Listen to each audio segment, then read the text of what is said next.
Federico Pazine, bonjour.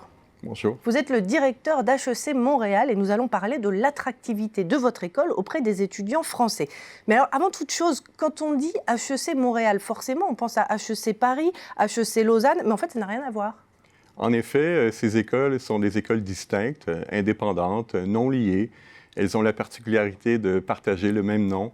Mais il faut dire, à une certaine époque, business school, hautes études commerciales, c'était un peu de la même nature. Donc, on porte le même nom, mais on est des écoles différentes. Et alors, combien d'étudiants français accueillez-vous? On a environ 1500 étudiants sur 14 000. Donc, environ 10 de nos étudiants sont des étudiants français. Et des étudiants internationaux, on en a entre 4 et 5 000. Donc, le corps français représente une portion importante de nos étudiants internationaux. Alors, comment est-ce que vous sélectionnez vos étudiants? Dans le baccalauréat formule traditionnelle, il faut que les gens aient le bac S ou ES avec option maths ou économie. Dans la nouvelle formule, il faudra prendre une spécialité en mathématiques, au moins une. Et par ailleurs, il faut avoir la mention bien ou très bien. Mais il y a plusieurs façons d'entrer dans votre école.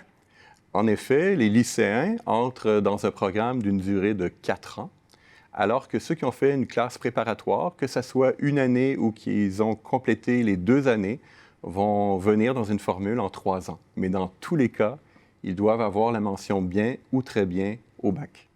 Et alors, qu'en est-il de votre cursus? Est-ce que vous pouvez nous le détailler? Une particularité d'HEC Montréal, c'est le multilinguisme. On a un baccalauréat en différentes formules, une formule en français, une formule bilingue français-anglais et une formule trilingue français-anglais-espagnol, parce qu'étant au Canada et qu'on a des échanges économiques importants avec le Mexique, notamment, l'espagnol est une langue importante. Dans les cheminements aux études supérieures, que ce soit le MBA, la maîtrise, le doctorat, on offre les programmes en français et également en anglais, mais là, l'étudiant a le choix du français ou de l'anglais. Maintenant, quand on regarde le programme, tous les cursus axent beaucoup sur l'international.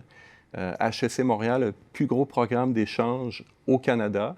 Une bonne proportion de nos étudiants va vivre un trimestre à l'étranger.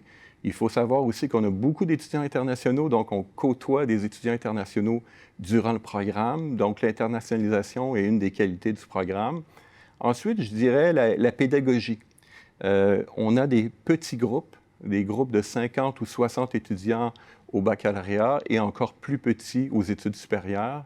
Donc, des interactions importantes avec les professeurs qui sont très accessibles, compétents, une bonne proportion de cours donnés par des chercheurs, parce que HEC Montréal est une université, donc on met beaucoup l'accent sur la recherche et ça transparaît dans nos programmes.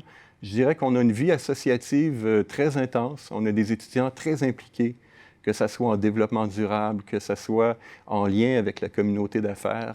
On a beaucoup d'activités étudiantes.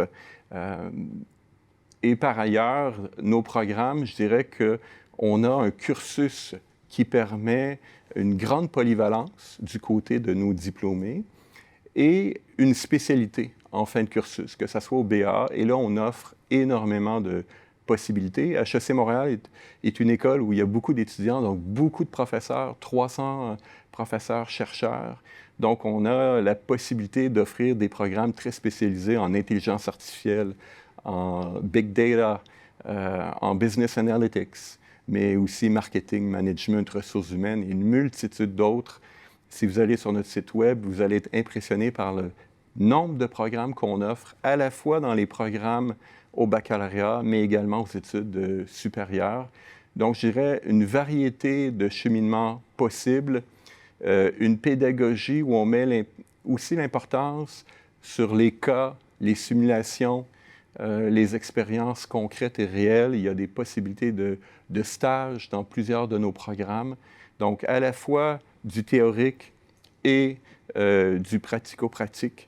Donc, un programme très complet. Et alors justement, quelle est la part de vos diplômés qui intègrent directement le marché du travail par rapport à ceux qui vont enchaîner sur un master pour se spécialiser?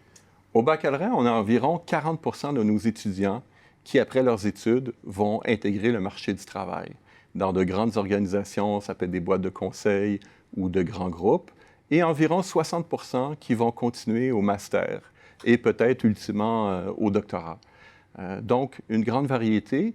Et ces gens-là, qu'ils continuent les études ou qu'ils intègrent le marché du travail, on a des gens qui vont rester au Canada, comme des gens qui vont travailler à l'international ou revenir en Europe. Alors justement, quelle est la part des étudiants? Les étudiants français, environ 40 va rester du moins quelques années pour une première expérience au Québec.